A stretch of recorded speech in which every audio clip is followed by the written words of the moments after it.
வணக்கம். இன்னைக்கு நாம பார்க்க போற விஷயம் ஏதோ சும்மா தகவல் கிடையாதுங்க. இது நம்ம 90s கிட்ஸ் எல்லாரோட மனசுலயும் ரொம்ப ஆழமா பதிஞ்சிருக்க ஒரு அழகான உணர்வு. நம்ம பாட்டி வீட்டுக்கு ஒரு சின்ன டைம் டிராவல் மாதிரி ஒரு கடிதம் வழியா இன்னைக்கு நாம ஒரு அழகான பயணத்தை மேற்கொள்ள போறோம். இந்த தொகுப்பு ஒரு நாஸ்டால்ஜிக் ட்ரிப். ரெடியா? அன்புள்ள பாட்டி. பாட்டி, 90s கிட்ஸ்க்கு சம்மர் ஹாலிடேஸ் அப்படின்னு சொன்னாலே முதல்ல ஞாபகத்துக்கு வர்றது நீங்களும் உங்க வீடும் தானே? காலையில அங்க கண் விழிக்கும்போது தூரத்துல கேக்குற அந்த கோழி கூவுற சத்தம், எங்கேயோ ஒலிக்கிற மாட்டு மணி ஓசை, அப்புறம் அந்த காலை பனி படர்ந்த கிராமத்து வீதிகள், இத நினைக்கும் போதே மனசுக்குள்ள அப்படி ஒரு அமைதி பரவுது பாட்டி. உங்க வீட்ல அந்த ஒரு நாள் எப்படி நகரும் தெரியுமா? எந்த அவசரமும் இருக்காது.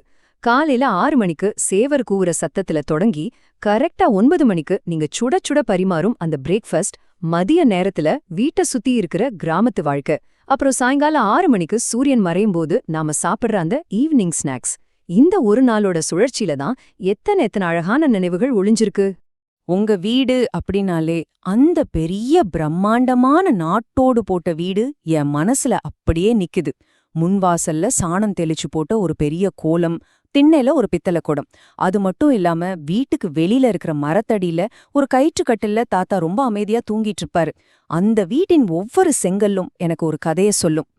சமையலறையின் மேஜிக், விறகடுப்பின் புகை எழும் அந்த இடங்கள்.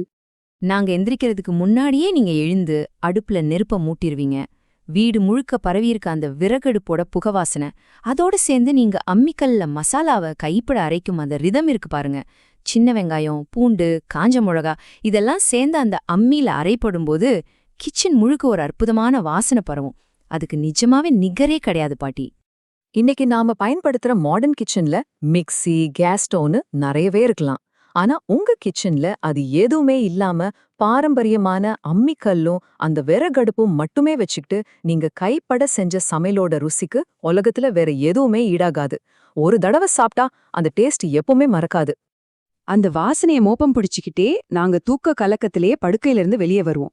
ஒருத்தன் கையில ஒரு எவர்சில்வர் டம்ளர் இருக்கும், இன்னொருத்தன் இன்னும் போர்வைக்குள்ளே சுருண்டுகிட்டு அதை தரையில இழுத்துக்கிட்டே நடப்பான். யோசிச்சு பாருங்க, அந்த காலை நேர தூக்க கலக்க காட்சிகள் எவ்ளோ கியூட்டா இருக்கும். கரெக்டா அப்போ கிச்சன்ல இருந்து உங்க அன்பான குரல் ஒலிக்கும், எல்லாரும் வந்து உட்காருங்கடா அப்படின்னு. ஒரு பெரிய பாத்திரத்துல இருந்து ஆவி பறக்க காஃபியை ஆற்றிக்கொண்டே எல்லாரையும் கூப்பிடுவீங்க. உங்க குரல்ல இருக்க அந்த அதிகாரமும் அன்பும் தான் எங்களை எப்பவுமே ஒன்னா கட்டி போட்டு வச்சிருந்தது. அந்த சூடான டிகிரி காஃபியோட சுண்டி இழுக்கிற வாசனை, வெளியே வீசுற குளிர்ந்த காலை பனிக்காற்றோடு கலக்கும்போது அப்பா, அது ஒரு அலாதியான மேஜிக். அந்த காஃபியை குடிக்கும்போது கிடைக்கிற அந்த கதகதப்பு இருக்கே, அன்றைய நாளுக்கான பெஸ்ட் ஸ்டார்ட் அதுதான். அடுத்து வாழை இலை காலை உணவு. இத ஒரு அன்பான விருந்துன்னு தான் சொல்லணும். ஒரு பக்கம் சாம்பார் தளதளன்னு கொதிக்க, பக்கத்துல தோசைக்கல்ல நீங்க தோசை ஊத்துவீங்க. அந்த சூடான கல்லுல எண்ணெய் ஊத்தும்போது கேட்கும் அந்த சுர்ர் சத்தம், அது காதுக்கு அவ்ளோ இனிமையான இசை. நீங்க உங்க கையால அந்த தோசை மாவை கல்லுல பரப்பும் வேகத்தை பார்த்து நாங்க ஆச்சரியப்பட்டு நின்ன தருணங்கள் நிறையவே உண்டு. நாம என்னதான் காசு கொடுத்து எவ்ளோ பெரிய 5 ஸ்டார் ஹோட்டல்ல சாப்பிட்டாலும் விறகு அடுப்புல உங்க கைவண்ணத்துல உருவான அந்த மொறுமொறுப்பான தோசைக்கு முன்னாடி எல்லாமே சாதாரணம்தான் பாட்டி. உலகத்திலே மிகவும் சுவையான தோசை உங்க தோசை தானே நான் அடிச்சு சொல்வேன். அந்த பிரேக்ஃபாஸ்ட்ல ஆவி பறக்க சுட சுட இட்லி, காரசாரமான ஃப்ரெஷ் தேங்காய் சட்னி, அப்புறம் பாரம்பரிய மண் சட்டியில நீங்க செஞ்ச அந்த கெட்டியான மீன் குழம்பு நினைச்சாலே எச்சிலூறுதுல்ல. அந்த மண் சட்டியில செஞ்ச மீன் குழம்போட வாசனை கிச்சனை தாண்டி தெருவே போகும் அளவுக்கு அவ்வளோ அட்டகாசமா இருக்கும். வீதி வாழ்க்கை, அதாவது அந்த கிராமத்தோட அழகான தாளங்கள்.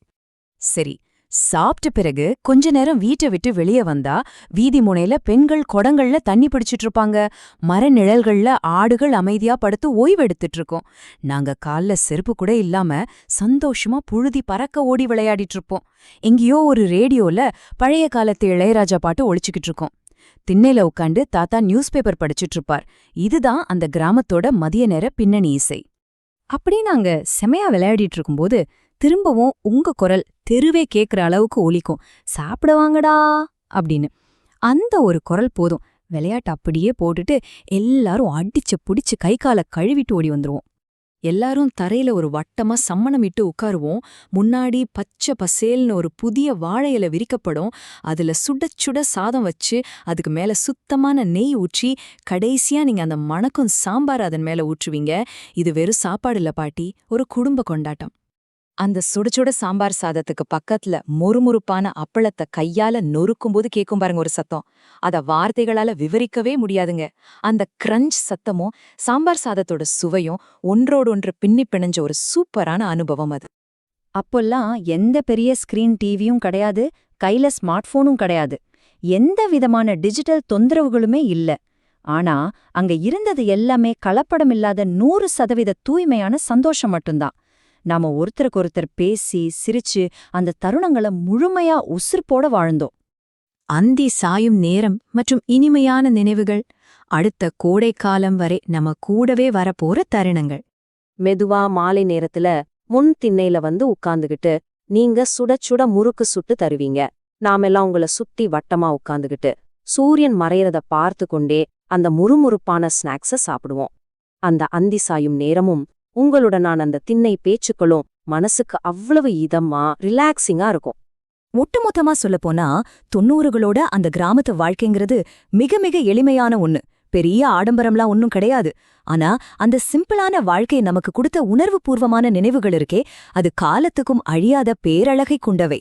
எவ்ளோ பெரிய பொக்கிஷம் அது. உங்க கை பக்குவத்துல உருவான அந்த சமையலோட ருசிங்கிறது வெறும் நாக்கிற்கான சுவை மட்டும் இல்ல பாட்டி, அது எங்க ஒட்டுமொத்த தலைமுறையோட ஒரு இமோஷன். அந்த சுவையில உங்க அன்பும் அக்கறையும் ஒரு கூட்டு குடும்பத்தோட பிணைப்பும் கலந்திருந்தது. இப்படிக்கு உங்கள் அன்பான பேரன். என்ன நண்பர்களே, எனக்கும் என் பாட்டிக்கான இந்த பயணம் உங்களுக்கும் உங்களோட பழைய நினைவுகளை கொண்டு வந்திருக்கோன்னு நான் நம்புறேன். உங்களுக்கும் உங்க பாட்டி வீட்டை பற்றி, அங்க நீங்க கழிச்ச அந்த சம்மர் ஹாலிடேஸ் பற்றி இப்படிப்பட்ட அழகான நினைவுகள் இருக்கா? அந்த மறக்க முடியாத வாசனைகள், சத்தங்கள், சுவைகள் என்னென்னு கொஞ்சம் திரும்பி பாருங்க. அந்த நினைவுகள் உங்க முகத்துல ஒரு அழகான புன்னகையை நிச்சயமா வரவழைக்கும். உங்களோட அந்த பொக்கிஷமான நினைவுகளை மறக்காம ரீவைண்ட் பண்ணி பாருங்க. இந்த நினைவுகளோட நான் விடைபெறுகிறேன்.